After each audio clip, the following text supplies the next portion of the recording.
don't clear the table just yet. We've got another helping of food science for you.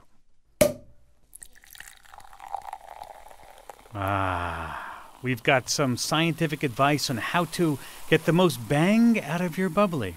Tastes good. Up next, we're poring over the science of bubbles. Here are some facts to whet your appetite. Lipstick and champagne, they clash chemically. Frosted beer mugs, a no-no for flavor.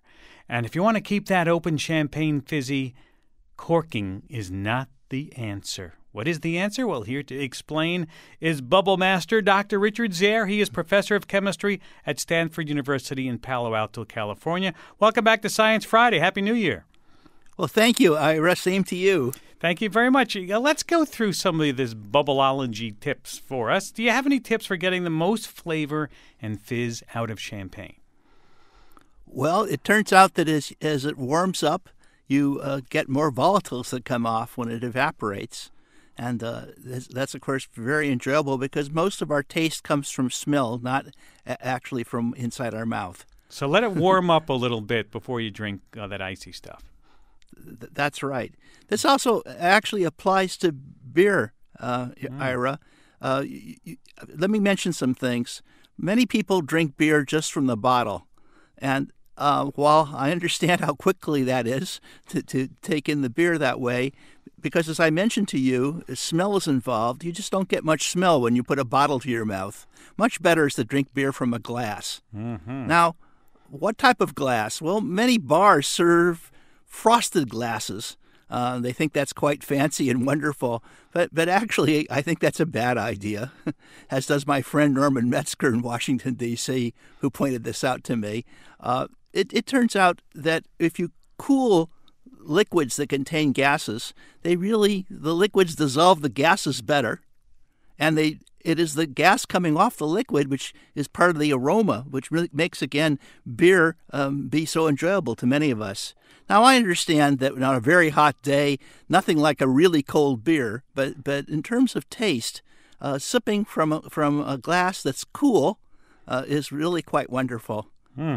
Now, I understand, as I said before, that as for lipstick will kill the bubbles? Well, the bubbles are held together by this sort of membrane of various things that surround the carbon dioxide that's making the bubble. And when you add something like too much detergent, somebody doesn't really wash out the glass well, or some people even rub their nose and then put their finger down. And this kills bubbles. And the oils, any type of oil, including chapstick, Vaseline, etc., will actually cause the bubbles to burst. It really destroys the surface tension and makes it uneven, and the bubbles burst this way. So it's very interesting to see, and it's very obvious on New Year's Eve. Generally, women have less bubbles in their glass of champagne than men do, for the obvious reason that women generally wear lipstick. On the other hand, this thing I just told you doesn't always work, because just like you can have secondhand smoke, Ira, you can have secondhand lipstick. So try it out.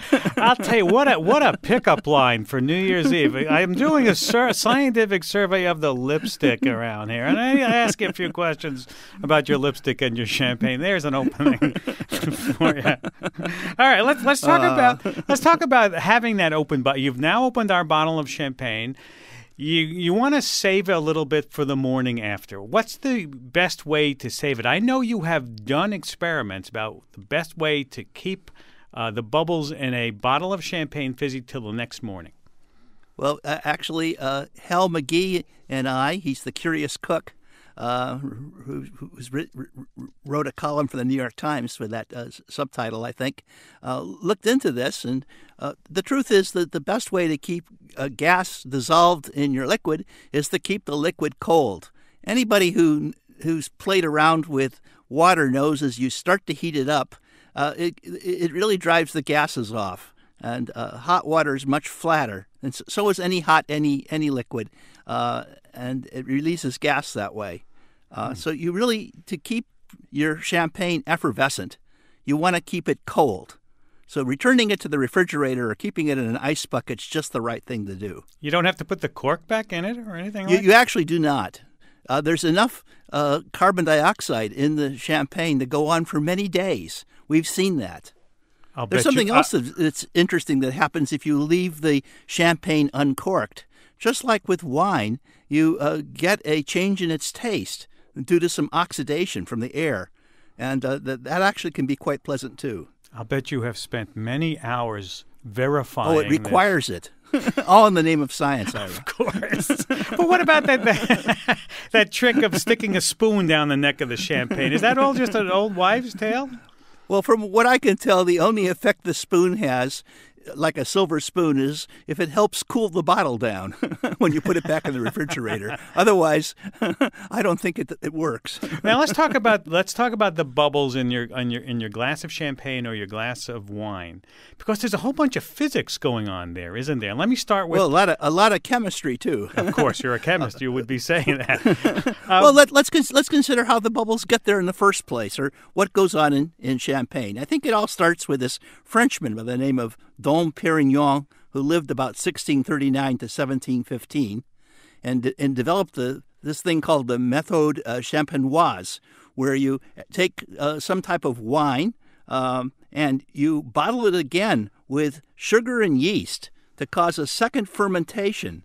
And this yeast converts the sugar into carbon dioxide and ethanol, the alcohol we enjoy drinking. And you also, of course, have other things that are left over from this. You get a couple grams per liter of different other materials like glycerol and tartaric acid and lactic acid. And it turns out that champagne's actually acidic. It has a pH of about 3. Wow. But if you look at the amount of carbon dioxide that's in the champagne, it's immense. At sea level, the pressure of the air is 1 atmosphere.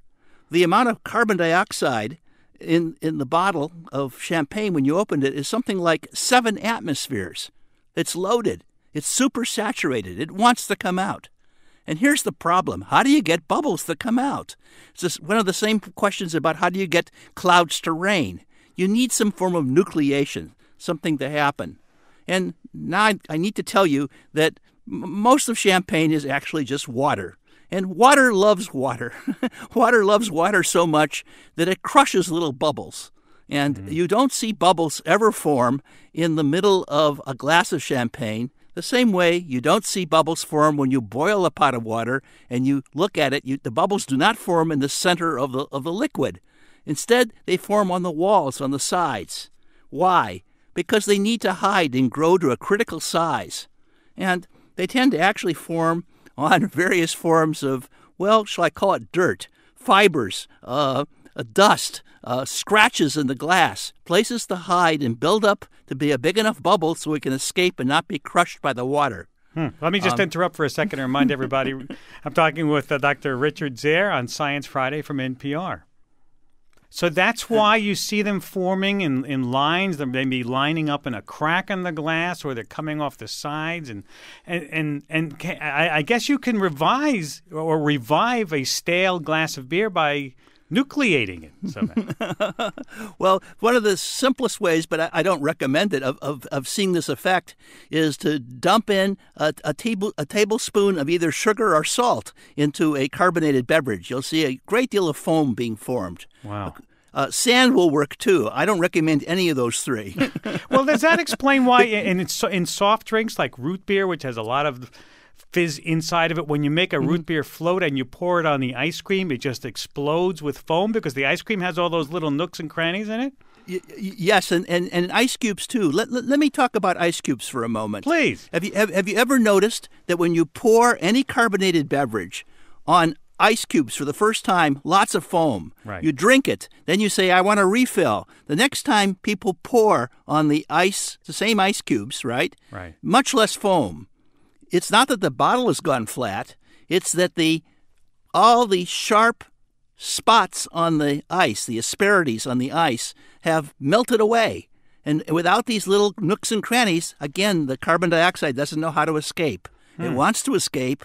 It wants to go to one atmosphere. It just doesn't know how. That would explain why I've heard about bartenders sprinkling some salt in your beer to make it foam up again. It does. Yeah. Try it. It works in champagne and beer, but I don't think that for a purpose of taste, it's the thing to do. Not at all. Now let's talk about one of. I once saw a video that you created about bubbles in a glass of beer that they don't always go up. The bubbles seem to be going down, and you tried this with what? And you with Guinness beer. Guinness. Famous for all those bubbles in there. And it's at first quite a puzzle, and you wonder. People reported that the bubbles on the sides of Guinness, a glass of Guinness beer, were going down. How could bubbles be going down? Is it that they just had too much beer to drink? What's happening here? Yeah. What's actually happening is that everywhere it's bubbling, but the bubbles in the center of glass actually have less drag, less friction on them, and they rise more rapidly, more easily than the ones on the side. And the result is they set up a circulation of the liquid. And bubbles are very slowly moving in beer. In fact, if you'll notice, champagne has much more rapid-moving bubbles than beer bubbles. And we could discuss why that is in a moment. But anyways, the result is that because of the liquid circulation, the bubbles go down initially. Wow. in a glass of Guinness or some of the other very highly carbonated beers. Well, one last quick question for you, Dr. Zier. Why are some bubbles bigger than others, depending on the beverage? Is that what it is? Oh, I wish I understood all this. Part of it has to do with the size of the crack or crevice that you have. And it's been a mystery to me as to what controls totally the size of the bubbles. All right, well, I don't know the answer to that. Well, one. we hope you enjoy finding out. More to learn. Boy, always I shall study this. Please do that, and maybe next year we'll come back and talk to you again. Dick, have a happy New Year. Thanks for joining us. And, I get no kick from champagne. Mere alcohol doesn't thrill me at all. So tell me, why should it be true, Ira, that I get a kick from you? Thanks so much. Thank you very, very much. Dr. Richard Zier, who is, I guess he has a day job, but he likes to do most as being a bubbleologist. He's professor of chemistry at Stanford University in Palo Alto.